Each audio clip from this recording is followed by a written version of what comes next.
Okay, let's go. How to connect to your guidance, to your intuition. How do we receive it? How do we know what is not intuition? One of the things that I commonly talk about is that, the gut feeling. And that can't really be trusted because your solar plexus, the gut feeling, that's where the ego lives. That's where you feel the excitement, the insecurities. A lot of it, that's where you feel your trauma. Okay, that's where your trauma response is at. So some things that we may feel like, oh, that's a gut feeling, it just feels familiar to you because of a past situation. That is not always to be trusted. What I recommend is bringing whatever energy comes up. I'm already kind of getting ahead of myself in this video. There are steps, guys. There are steps. Just bear with me. So if you're getting a gut feeling, just kind of as if envisioning an elevator, bring it up to the third eye and run it by the third eye point. Okay, and that's how you know. So it just kind of allows that energy to ground.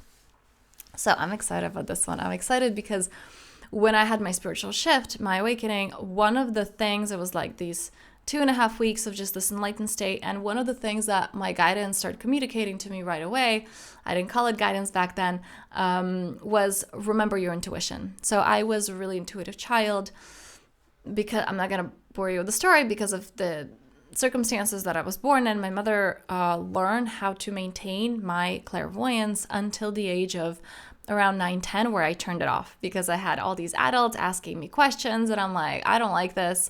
I don't like how this is being used. I'm shutting it off. Okay. And it was pretty late, right? Because most children forget this earlier on. And so one of the things that my guidance told me was remember your intuition, like start using it again, come back to clairvoyance.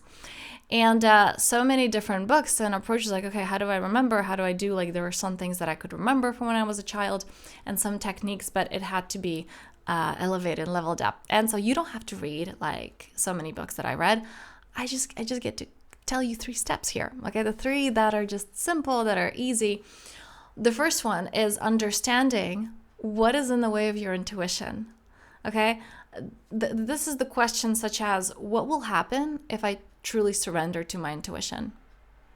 Because the truth is your intuition is happening all the time. Your guides are speaking to you all the time. Is that you're not letting it in. It's like intuition, especially at the beginning. It's like a whisper. And then you have your ego that's like super, super loud telling you that that's stupid. So imagine it's like there's this like, let's do this. That's stupid. Okay. You can't hear it. First of all, you have to really listen for it. And then it just gets covered up right away. Okay, and you don't know. So, asking why that voice is there, the loud voice, like, what are you afraid of? Like, what's going to happen? It's a really important question. What's going to happen if I surrender to my intuition? Okay. Second, what are ways you have to convince your ego a little bit? Yeah, you have to convince the thinking mind to let it in. So maybe what are you afraid of? But the second one is, how can intuition serve me? How can it improve my life? You really got to create a sales pitch for your ego, for your mind to let it in. How is this actually serving us? Okay? These are the 2 questions, really, really important. So what am I afraid of happening? And wait, what are actually the advantages of us, you and your mind, your inner critic, opening up to intuition? Like, hey, let's look at that one. You got to talk your mind into it. This is the first step, clearing the resistance. Number 2 is writing it down. Whenever you're working with the mind, with the inner critic, which is definitely involved in this process because it doesn't trust intuition, right? As a child, you may have been told that some of the things that you feel, it's like, oh, I feel like we should do this, they were told off. And so you learn to not trust yourself, right? Give me a second. Okay. And so it is really important to come back to trusting yourself. And you do that by writing it down. You do that by writing down your hunches. You learn by trial and error, what intuition feels like. Because it may be very unfamiliar in your body. And you have to get used to, once again, remembering what it feels like. Okay? You may realize like, oh, when I have an intuitive hunch, I feel something in my heart. Like, oh no, I feel something in my right shoulder. Play around with this. And this is writing it down. Oh, I got this hunch to do this. I did it. No, it didn't lead to anything or visible right now. And then maybe like weeks later, you'll come back to that. It's like, oh my God, actually this like changed, this person and I didn't run into this person because of that. And it'll make sense weeks later. So writing things down.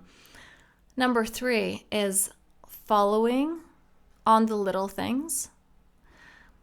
Like I said, intuition is very subtle. And coming into that state of meditation, one of the things I highly recommend doing is actually having like a free flow of just consciousness, writing it down first thing in the morning. You wake up, what's coming up? This is where you're most intuitive, because your thinking mind was kind of like, put to zero. And now as it's waking up, there's more clarity. So writing down, what are some to-do lists? What are some things that are exciting you? And actually acting on that. You may have like, ooh, I really want strawberry ice cream today. And then your mind will, we don't have time for that. That's not important. Can you allow yourself, especially those things that make you feel good? Because your intuition will go for that. And it doesn't always make sense, or you override it, like, oh, that's not important. Your intuition leads you to bliss, to joy, allowing yourself, consciously creating space for that. If this is something you want to dive deeper into, especially strengthening that, grounding that, there's a free gift for you guys below. The 4 elements practice. It's a meditation. There's like a whole audio. There's also, it's broken up into the different elements depending on which one resonates for you. Really powerful practice to ground into that and to actually settle those energies, to calm your inner critic. So if this is something that you want, check out the link below. On this note, let me know your experience with intuition. How have you been practicing it? Have you had those moments where it felt like it let you down? Okay, because I feel like that's an important one to address, and I might make a video on this, so it'll be helpful to get some feedback on this. And allow yourself to play. Allow yourself to play with this. Many blessings, and I'm wishing you a powerful day.